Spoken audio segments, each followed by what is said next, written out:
So good morning student. Next जो lecture है वो है एप्लीकेशन ऑफ ई कॉमर्स। अब तक हमने देखा था कि ई कॉमर्स के बेसिकली होता क्या है और ई कॉमर्स के कौन कौन से मॉडल्स हैं। ठीक है, जिसमें business to customer, customer to business, business to government, government to business, मतलब we studied a lot of models, lot of e commerce models. और हमारे पढ़ने का जो मेन जो इसका मोटिव ये था कि डिफरेंट डिफरेंट जो हम वेबसाइट देखते हैं वो अलग अलग मॉडल पे बेस्ड है। जैसे फॉर एग्जांपल OLX है। OLX में क्या होता है, एक कंज्यूमर है, वो कंज्यूमर दूसरे कंज्यूमर को क्या करता है, प्रोडक्ट सेल करता है, और दूसरा कंज्यूमर से एक उस पहले वाले कंज्यूमर से क्या करता है, परचेज़ करता है। तो हम मॉडल्स इसलिए पढ़ रहे हैं क्योंकि ये मॉडल्स हमें ये बताते हैं कि अलग अलग वेबसाइट कौन कौन से मॉडल पे बेस्ड है। गवर्नमेंट बिजनेस वगैरह को जैसे जो बिज़नेस जो कंपनीज़ वगैरह है उन जैसे ऑक्शन के थ्रू उनको टेंडर देती हैं, बहुत सी चीज़ें हैं।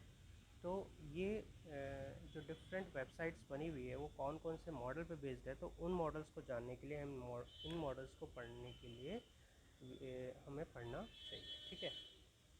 ठीक है, एप्लीकेशन ऑफ ई कॉमर्स का मतलब है कि ई कॉमर्स कौन क्या क्या इसकी एप्लीकेशन है, कौन कौन से ऐसी फील्ड है जहाँ पे ई कॉमर्स यूज़ होता है। सबसे पहले तो है कि ऑनलाइन मार्केटिंग और जो हम परचेजिंग वगैरह करते हैं ऑनलाइन, उसमें इसका बहुत बड़ा रोल है। आजकल जो फ्लिपकार्ट है, अमेज़ॉन है, स्नैपडील है, मिंत्रा है, इतनी सारी वेबसाइट है जहाँ पे हम ऑनलाइन जो प्रोडक्ट्स हैं उनको परचेज़ कर सकते हैं। इवन जो जो शॉपकीपर्स हैं या जो स्मॉल स्केल पे जो प्रोडक्ट्स बनाते हैं, ऐसे लोग भी अपने जो प्रोडक्ट्स हैं वो इन वेबसाइट के थ्रू सेल कर सकते हैं।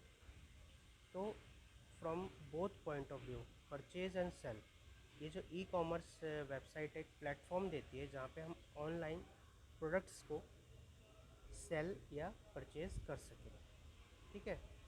और इसके फ़ायदे तो बहुत हैं, ये हम देख ही चुके हैं। जैसे फ़ायदा ये है कि ये हम एडवांटेजेस और डिसएडवांटेजेस में हम इसको पढ़ लेंगे।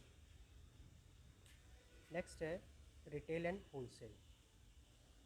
देखिए, जो हमारे पास मार्केट होती है रिटेल और होलसेल की, रिटेल का मतलब हो गया कि जहाँ पे अमाउंट बहुत कम होता है, होलसेल का मतलब हो गया where amount is very large. ठीक है। तो जो हमारे पास हम ऑनलाइन क्या कर सकते हैं, जो अब जैसे हम कंज्यूमर हैं, हम जो चीज़ें ख़रीदते हैं बड़ा रिटेल वे में ख़रीदते हैं, लेकिन लेकिन जो दूसरे जो बिज़नेस टू बिज़नेस जो हमने मॉडल पढ़ा था उसमें क्या था कि एक बिज़नेस होल्डर दूसरे बिज़नेस होल्डर से जो चीज़ें हैं, जो प्रोडक्ट ख़रीद रहा है, वो बहुत ही बिग अमाउंट में ख़रीदता है, तो होलसेल प्राइस या होलसेल अमाउंट में उससे ख़रीदता है। ठीक है। तो सिंपल सी बात ये है कि ये जो वेबसाइट्स हैं ये होलसेल और रिटेल प्राइसेस में ऑफ़र करते हैं अपने प्रोडक्ट्स को। नेक्स्ट है फाइनेंस। फाइनेंस कंपनी भी ई कॉमर्स वेबसाइट का यूज़ कर रही है।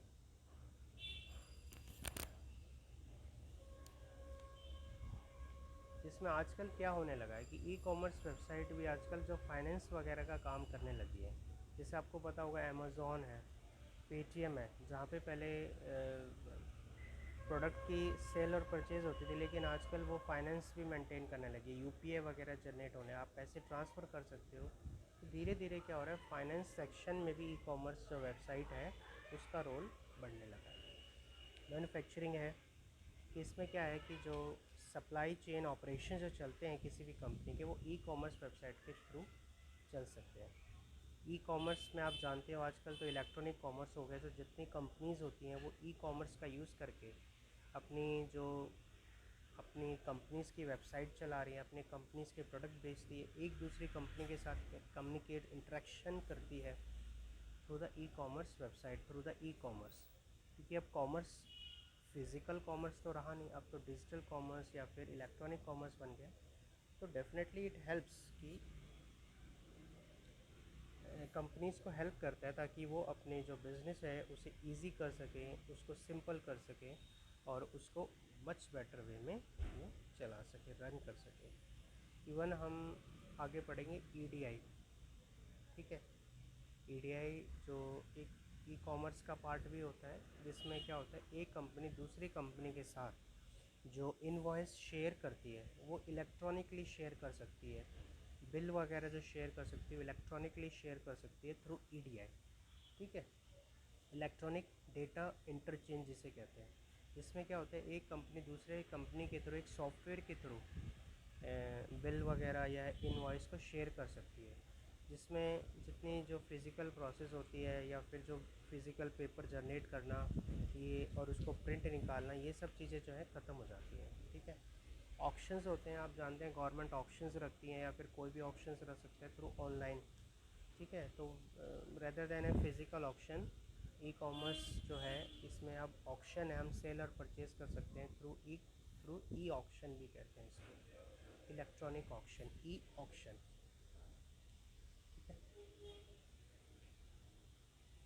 इसमें बीडिंग वगैरह होती है, ठीक है। तो हम कोई भी प्रोडक्ट इसमें बुक कर सकते हैं बीडिंग के थ्रू। तो ई कॉमर्स ने हमें ऑप्शन, ई ऑप्शन का ऑप्शन भी दिया। लास्ट है ई बैंकिंग, जो ई बैंकिंग जिसमें इलेक्ट्रॉनिक पेमेंट सिस्टम होता है, जिसमें कोई भी कंज्यूमर होता है वो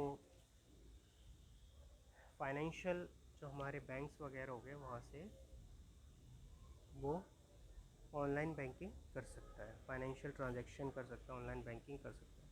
ऑनलाइन पब्लिशिंग का यूज़ हो गया कि आजकल क्या होने लगा है, आजकल बुक्स भी ऑनलाइन मिलने लगी है। तो अब ऑनलाइन पब्लिशिंग हाउस खुल गए, यानी जो पब्लिश कर रहा है, जैसे कोई पब्लिश अपनी कोई, अब कोई पब्लिशिंग हाउस है जो बुक वगैरह पब्लिश करता है, तो वो क्या कर सकता है, वो ऑनलाइन अपनी बुक्स वगैरह को सेल कर सकता है। तो ऑनलाइन पब्लिशिंग हाउस अब डायरेक्टली जो पब्लिशिंग हाउस होते हैं वो अपनी बुक्स वगैरह ऑनलाइन बेच सकता है, उसको सेल कर सकता है। तो कहीं ना कहीं ऑनलाइन पब्लिशिंग हाउस भी फ्लरिश हो रहे हैं ऑनलाइन ई कॉमर्स के कारण।